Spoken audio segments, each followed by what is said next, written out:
Okay, in this video, I'm going to create a very simple motif and then show you how to work with that motif to create a pattern. So this could be something that you scanned in or drew directly in the computer. I'm just going to do something really simple so it's very clear what's happening, and that is going to be an arrow. So I'm just drawing this directly in here, but more than likely you'll be developing a pencil sketch or a drawing, scanning it in, and then redrawing it so that it's high contrast black and white in the computer, because this is going to be for block printing and won't have lots of colors.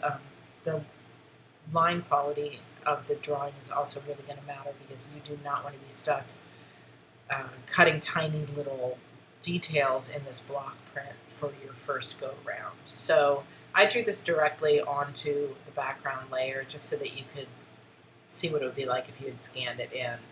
Obviously, I want to pull it off the background layer if I'm going to work with the repeat. So I'm going to use the magic wand tool here since it's so flat. Select it and then say new layer via cut. It's going to cut it out of the ground. Luckily, replacing it with white because that's how my colored chips are set up. And I have this floating arrow. I'm going to make my canvas size much bigger so that you can see some variety of what I'm going to try here. This is my original motif, so I'm going to call it original.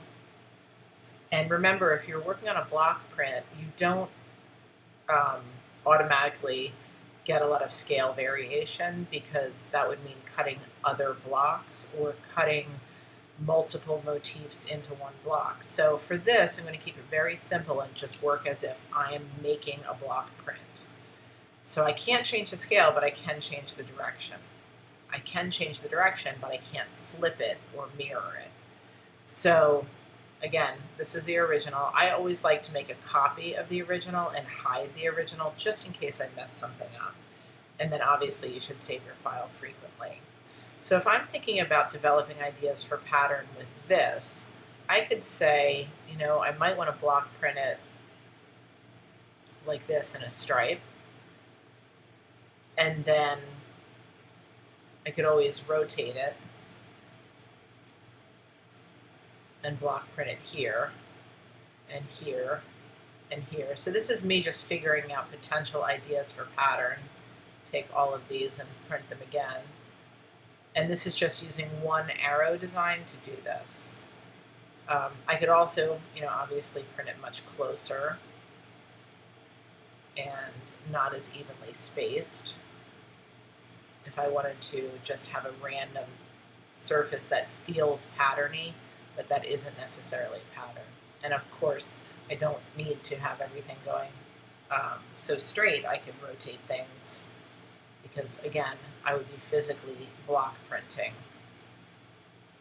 Okay, so that's something that should feel pretty natural to you. So I'm going to go back to the original and do what I would like to say is expanding on the block design. So I'm not going to just pretend I'm using one block. I'm going to start with the original artwork and say, what if I want to develop a little chunk of pattern that has variation in it with this arrow, and then turn that into a pattern?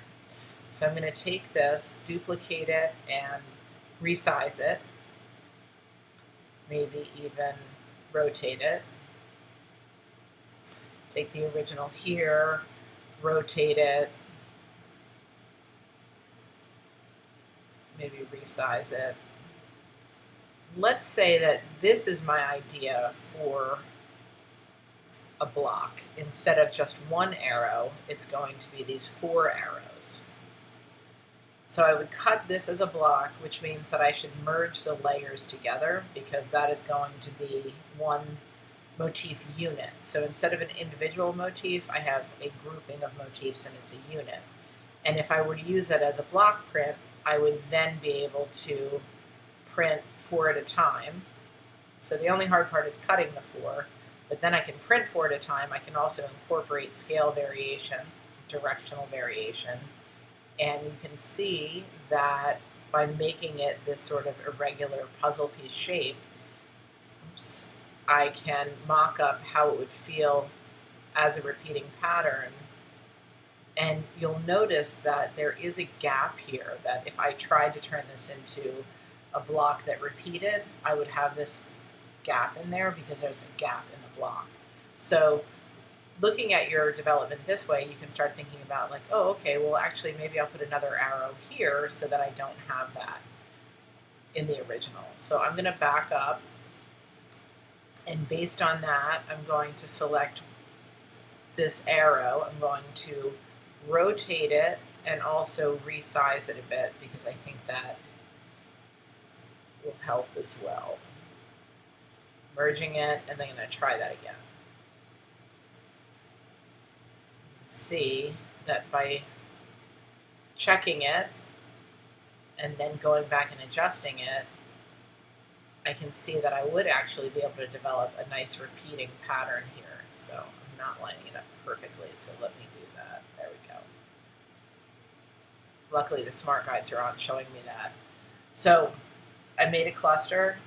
I laid it out in a grid to see if it would create a good repeating pattern. When I noticed that there was a gap, I went back to the original and just filled that in and then stepped it out again. So this is an easy way of mocking up your idea before you're actually going into pattern.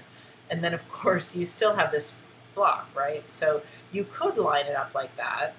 We know what that looks like. Or you could say like, no, I'm just going to use it randomly. It's a block. I can turn it around. I can do whatever I want with. And seeing how it works that way is also kind of cool to create variations on your pattern. So this is just a really quick introduction to the idea of developing a pattern from your motifs or your motif.